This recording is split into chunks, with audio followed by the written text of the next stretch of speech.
नमस्कार। म स्थानीय तहको राजस्व प्रशासनलाई चाहिँ कसरी प्रभावकारी गराउने भन्ने विषयमा चाहिँ मेरो अनुभवले सिकाएका कुराहरूलाई यहाँ प्रस्तुत गर्न गइरहेको छु।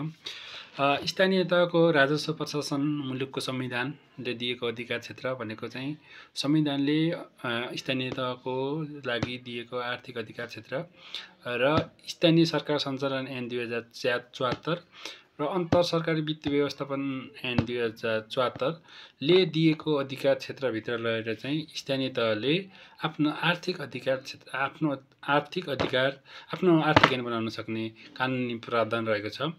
सोही बमोजिम स्थानीय तहहरूले आफ्नो आर्थिक ऐन बनाउने र सोही अनुरूप चाहिँ कर सङ्कलन गरिरहेका छन्। यी कर सङ्कलनहरूको कानुनी व्यवस्थालाई चाहिँ कसरी प्रभावकारी बनाउने भनेको कस्तो बनाउँदाखेरि र सङ्कलन प्रक्रियालाई चाहिँ कस्तो बनाइयो भने चाहिँ हाम्रो राजस्व प्रशासन चाहिँ सुधार हुन्छ स्थानीय तहको भन्ने जस्तो लाग्छ। भनेको चाहिँ सबै स्थानीय तहहरूको संविधानले दिएको सबै अधिकार क्षेत्र आर्थिक अधिकार क्षेत्रहरूमा दिए तापनि तीहरू चाहिँ सबै चाहिँ लागू भएको छैन र हाम्रो स्थानीय सरकार सञ्चालन ऐन र अन्तर सरकारी वित्तीय व्यवस्थापन ऐन 2074 बमोजिम चाहिँ आफ्नो स्थानीय तहहरूले के गरिरहन आर्थिक ऐन बनाउने र सोही आर्थिक ऐन बमोजिम चाहिँ कर सङ्कलन गर्ने प्रक्रिया हुन्छ। यसमा चाहिँ हाम्रो कर सङ्कलन प्रक्रियालाई कर चाहिँ हाम्रो स्थानीय तहले दुई प्रकारको कर राजस्व र गैर कर राजस्व भयो। कर राजस्वमा चाहिँ हाम्रो एउटा स्थानीय तहको मुख्य भनेको सम्पत्ति कर, घरबार कर र व्यवसाय कर लगायतका करहरू चाहिँ गैर कर भयो भने चाहिँ कर भयो भने गैर कर भनेको चाहिँ सेवा शुल्क सेवा दिए बाबत लगाउने कर चाहिँ सेवा शुल्क र दस्तुर र दण्ड जरिवाना भइहाल्यो। स्थानीय तहले कर प्रशासन भनेको चाहिँ कर भनेको चाहिँ मुख्य रूपमा भनेको सम्पत्ति कर हो।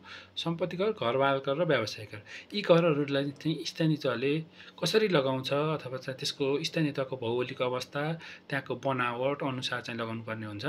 सोही बमोजिम कोही स्थानीय तहहरूले सम्पत्ति कर जुन स्थानीय तहले आफ्नो सम्पत्ति करलाई चाहिँ व्यवस्थित रूपमा चाहिँ लागू गर्ने भनेको चाहिँ सम्पत्तिको आधारमा सम्पत्ति करलाई चाहिँ लागू गरेर भनेको लागू त गरिरहेको छन्।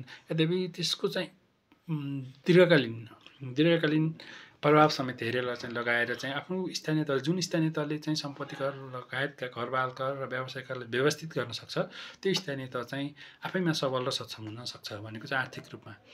सेवा शुल्क भनेको त आफ्नै प्रकृतिको हुन्छ। त्यसमा चाहिँ नागरिकहरूले धेरै सेवा शुल्क लिएर चाहिँ त्यसमा चाहिँ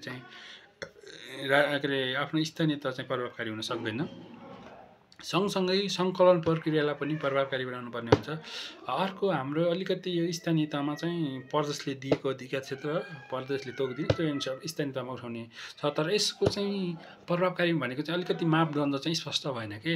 हाम्रो यो ढुङ्गागिटी बालुवाको रोयल्टी त भन्दा ढुङ्गागिटी बालुवा बिक्री बाबत प्राप्त रकम चाहिँ यो चाहिँ कति खन्ने भनेको चाहिँ हाम्रो खोलाहरू हुन्छ नि खोलाहरूको चाहिँ गर्ने लगायतका प्रक्रियाले झन्झटिलो भएको र लामो समयसम्म भने जुन क्वान्टिटी निस्किनु पर्ने हो त्योभन्दा बढी चाहिँ त्यो प्रतिवेदन अथवा चाहिँ त्यसको वातावरणीय प्रभाव मूल्याङ्कन चाहिँ बनाउन लाग्ने देखिन्छ।